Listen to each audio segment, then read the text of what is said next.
नमस्कार दोस्तों, आपका स्वागत है हमारे इस चैनल में एडवोकेट कृष्ण कुमार त्रिपाठी। दोस्तों, घरेलू हिंसा का मुकदमा आपके ऊपर जब लग जाता है और उसके बाद जब आपको नोटिस मिल जाता है तो उस नोटिस को ही चैलेंज कर दिया करें। ठीक है। अभी इसमें मेरे ख्याल से दिल्ली हाई कोर्ट का एक जजमेंट आया है जिसमें कि हाई कोर्ट का ये कहना है कि प्राइमा फेसिया जज को सेटिस्फाई होना आवश्यक है कि महिला के साथ घरेलू हिंसा हुई है। उसके बाद ही जो जज है वो नोटिस जारी करने का निर्णय लेगा। ठीक है। और ये बातें हमने भी पहले आपको बताई हैं। ठीक, कि डोमेस्टिक वायलेंस में ये भाई कोई भी मुकदमा जब दर्ज होता है तो उसमें कॉग्निजेंस किस बेस पर ले रहा है जज, कुछ एविडेंस तो होना चाहिए ना। तो ऐसे डोमेस्टिक वायलेंस में जज को ये फील होना चाहिए कि घरेलू हिंसा हुई है। उसके बाद ही जो है जज साहब नोटिस जारी करेंगे और जज साहब को ये लिखना पड़ेगा अपने नोटिस जारी करते समय अपने निर्णय में कि उन्होंने ऐसा क्या देखा कि घरेलू हिंसा हुई है। उसके बाद ही वो जो है उसमें लिखेंगे कि ये कारण थे, इन कारणों से ये प्रतीत होता है कि डोमेस्टिक वायलेंस हुआ है, इसलिए जो आरोपी हैं या विपक्षी पति और उसके परिवार के लोग हैं उनको नोटिस जारी किया जाए, ऐसा वो आदेश करेगा। लेकिन उसको पहले अपने कारणों का लिखित वर्णन करना पड़ेगा कि उसने सब क्या देख लिया। अगर वो उसमें जो रिपोर्ट आई है प्रोटेक्शन ऑफिसर की उसका जिक्र करता है फिर तो बहुत ही अच्छी बात है, लगा के IIT फंसाओ उसको। ठीक है। और अगर रिपोर्ट नहीं है उसके बावजूद वो जिक्र कर रहा है तो उसकी उसी ऑर्डर शीट को सेशन कोर्ट में चैलेंज कर दीजिए, हाई कोर्ट में चैलेंज कर दीजिए। ठीक है। जब इतनी बारीकी से लड़ेंगे तो ही कुछ कर पाएंगे। नहीं तो यहाँ क्या होता है कि घरेलू हिंसा का नोटिस मिला, आप अपीयर हुए, अपीयर होने के बाद आपने डॉक्यूमेंट कलेक्ट करे, आपके वकील ने डॉक्यूमेंट कलेक्ट करे, उसके बाद आप लोगों ने इंटरिम का रिप्लाई दिया, उसके साथ में आपने जो ये है रजनी स्नेहा इसका आपने एफिडेविट लगा दिया, अगली तारीख पे बहस हो गई, उसकी अगली तारीख पे मेंटेनेंस ऑर्डर हो गया। ये 4-5 तारीख में खेल हो जाते हैं, फिर भटकते रहो सालों साल। वो एग्जीक्यूशन लगाएगी, आप मेंटेनेंस देने में नाटक करेंगे, बस यही चलता रहेगा। केस को इतनी आगे जाने ही क्यों देते हैं?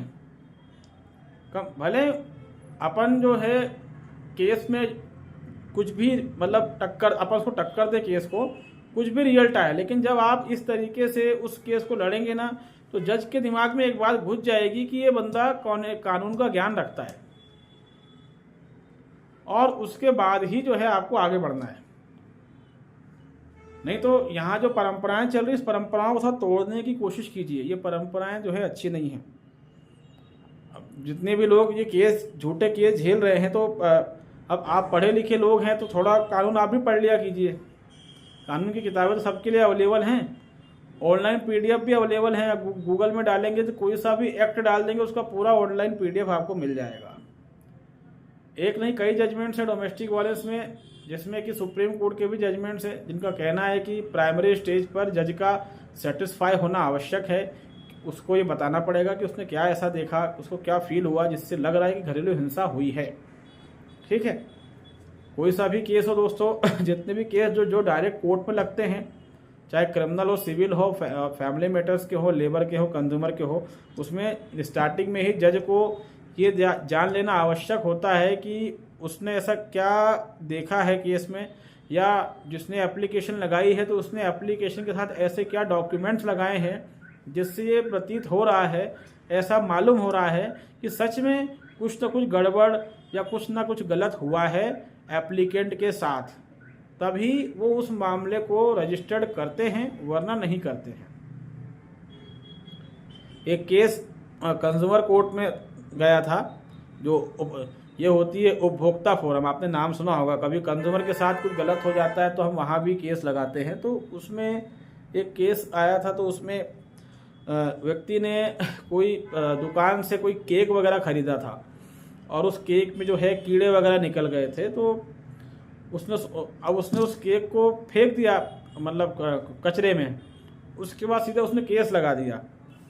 तो जज साहब ने उससे एक ही सवाल किया कि जो केक जिसमें कीड़े निकले थे उसका कोई वीडियो है आपके पास? उसके अलावा उस केक की जांच आपने FSSAI से करवाई, किसी फूड इंस्पेक्टर से करवाई, उसकी कुछ रिपोर्ट है? भाई मैं कैसे मान लूँ कि आपने केक खाया था, कौन सा केक खाया था, कब खाया था, ठीक है, उसमें कीड़े निकले, ऐसा क्या एविडेंस है? तो जज साहब ने उसके केस को एडमिशन की स्टेज पर ही खारिज कर दिया था पहले दिन ही। कारण ये था कि उस व्यक्ति के पास उस केक से जो कीड़े निकले थे उनको लेकर ना उसके पास कोई फोटो था, ना कोई वीडियो था, कुछ भी नहीं था उसके पास, और ये उसकी गलती थी। अगर वो ऐसा करता तो जज साहब मान भी लेते। तो कुल मिलाकर मैं ये कहना चाह रहा हूँ कि कोई सा भी केस हो दोस्तों, जब तक उसमें प्राइमा फेसिया कोर्ट सेटिस्फाई ना हो वो केस रजिस्टर्ड नहीं होता है, ठीक है। डोमेस्टिक वायलेंस का केस मेंटेनेंस का केस नहीं है, ठीक है।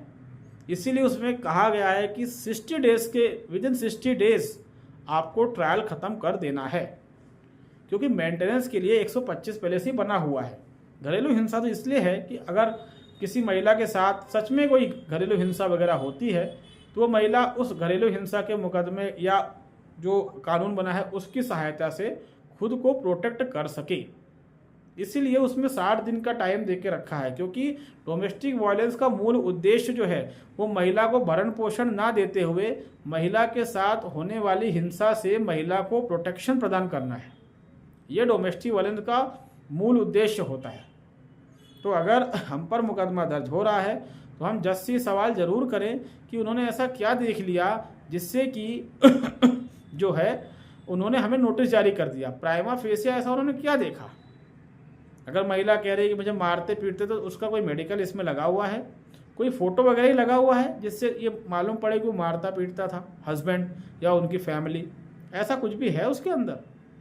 इन चीज़ों को ध्यान रखें दोस्तों, ये इंपॉर्टेंट चीज़ें होती हैं। आप पहले ही सीढ़ी ही गलत चढ़ जाते हैं। भाई शेड का पहला बटन अगर गलत लगा दो तो बाकी सारे बटन गलत लगते हैं, ठीक है। उसी तरीके जब आप पहला ही मतलब कह सकता हूँ कि ये भी शेड की पहली बटन है, घरेलू हिंसा का मुकदमा जिसमें कि आप जवाब देने जा रहे हैं।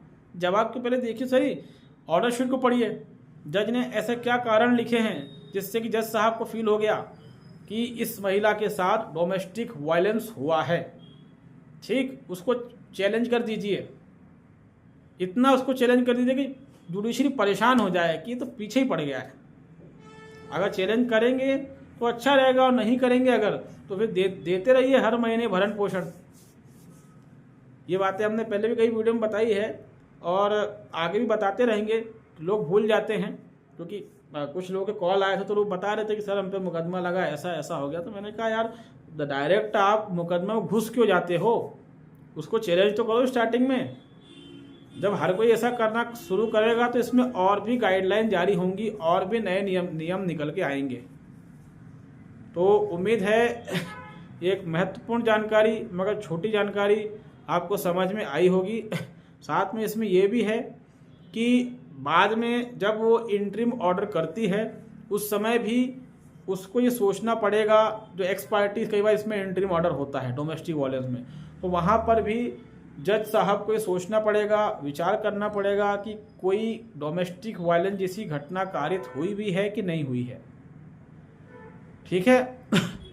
साथ में प्रोटेक्शन ऑफिसर को अपनी ड्यूटी निभानी पड़ेगी, नहीं निभा रहा है आप जानकारी निकालिए, उसके खिलाफ एक अलग मुकदमा दर्ज करवा दीजिए, वो भी परेशान हो जाएगा प्रोटेक्शन ऑफिसर। ये बहुत ज़रूरी चीज़ें हैं ये सब, क्योंकि अभी सब क्या है कि पागल सांड की तरह काम कर रहे हैं, किसी को कोई टोकने वाला नहीं, रोकने वाला नहीं।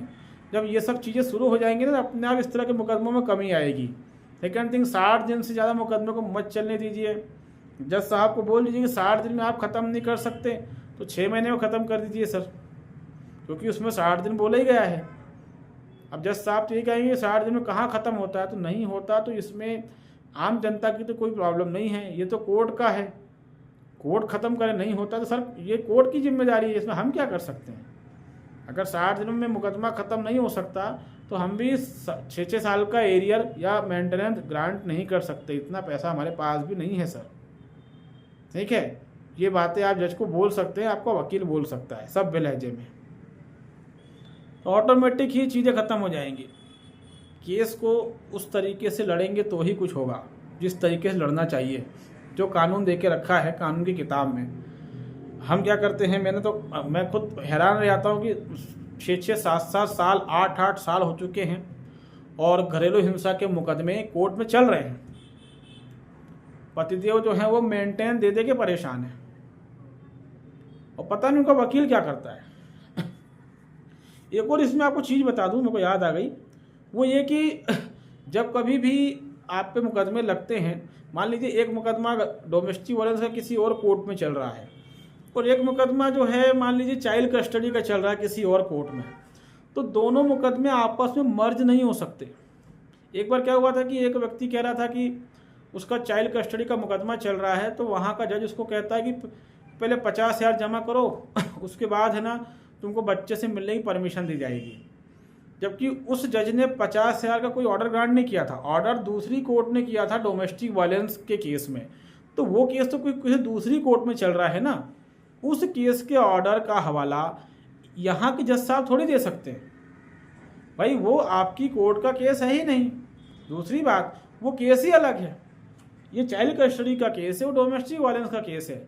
तीसरी बात ये कि मेंटेनेंस देने के बाद ही पति बच्चे से मिल सकता है, ऐसा कोई प्रोविज़न है ही नहीं, ऐसा कोई प्रावधान नहीं है कि वो मेंटेनेंस देगा तभी वो बच्चे से मिल सकता है, ऐसा कोई प्रावधान कानून किताब में है ही नहीं। तो ये तो बात ही खत्म हो गई। और चौथी बात है कि वो दूसरी कोर्ट का मैटर है, अगर महिला को मेंटेन नहीं मिला तो जिस कोर्ट ने ऑर्डर किया वहाँ पर जाए, वहाँ पर एग्जीक्यूशन फाइल करे, वसूली लगाए। उस कोर्ट को आधार बना के आप यहाँ पर पति के साथ भेदभाव थोड़ी कर सकते हो। ये तो खुल्लम खुल्ला समझ में आ रहा है कि यहाँ कुछ फिक्स चल रहा है, मैच फिक्स है। या तो जज महिला के पति से मिला, जो महिला है उससे मिला हुआ है, या उससे उसी साठगांठ है, वरना ऐसा पॉसिबल ही नहीं कि वो केस वहाँ चल रहा है उसकी दुहाई तुम यहाँ दे रहे हो। पत्नी कहती है सर इनका वहाँ हमारा मुकदमा चल रहा है घरेलू हिंसा का 125 का, वहाँ पर इतना आदेश हुआ है, ये वो पैसा नहीं दे रहे। तो भाई साहब वो पैसा नहीं दे रहे तो जज साहब की जिम्मेदारी ये है कि वो नहीं दे रहे तो तुम उसी कोर्ट में जाओ, वहाँ एग्जीक्यूशन फाइल करो, वहाँ के जज से ये बात बोलो। तो मेरे पास क्यों आई हुई बोलने के लिए? लेकिन कई बार ये देखने को मिलता है जज साहब उसमें भी इंटरेस्ट लेने लग जाते हैं, तो ये गलत है। अगर जज साहब ऐसी बातें करते हैं तो जज साहब को बोले कि सर आप इसको ऑर्डर शीट में लिखिए, आप इसको ऑर्डर शीट में लिखिए। जज साहब ये बताओ ऑर्डर शीट में नहीं लिखेंगे, और अगर उन्होंने ऑर्डर शीट में लिख दी तो फिर तो उनकी नौकरी खा जाओ भाई, सीधा ऊपर अपील करो उनकी ऑर्डर शीट निकलवा के कि उस केस की बातें इस केस में कहाँ तक घुसेड़ी जा रही हैं, जबकि वो एक अलग केस है, ये अलग केस है और उसमें ये जज भी नहीं है। तो ऐसा भी कुछ लोगों ने बताया कि होता है। तो अगर ऐसा होता है तो तुरंत उनको बोलिए कि सर आपका वकील बोले, ये बातें आपके वकील को बोलनी चाहिए कि सर आप तो कह रहे हैं उसको ऑर्डर शीट में लिख दीजिए। वो कभी ऑर्डर शीट में लिखेगा नहीं, उसको क्लियरली बोलिए सर वो उस कोर्ट का मैटर है, वो आपका मैटर नहीं है, उससे इसको लिंक मत कीजिए, ये एक अलग मैटर है, वो एक अलग मैटर है। तो ये ऐसी बहुत सारी चीज़ें खैर कोर्ट के अंदर होती हैं, आए दिन कानूनों की धज्जियाँ उड़ाई जाती हैं और फिर वकील लोग भी साइलेंट बन के खड़े रहते हैं। मुझे समझ में नहीं आता ऐसा कैसे है। ठीक है, तो उम्मीद है हमारा ये वीडियो आपको पसंद आया होगा। अगर आप हमारे चैनल में नए हैं तो इसको लाइक करें, इसको सब्सक्राइब करें, इसको शेयर करें दोस्तों। तब तक के लिए बहुत बहुत धन्यवाद। नमस्कार।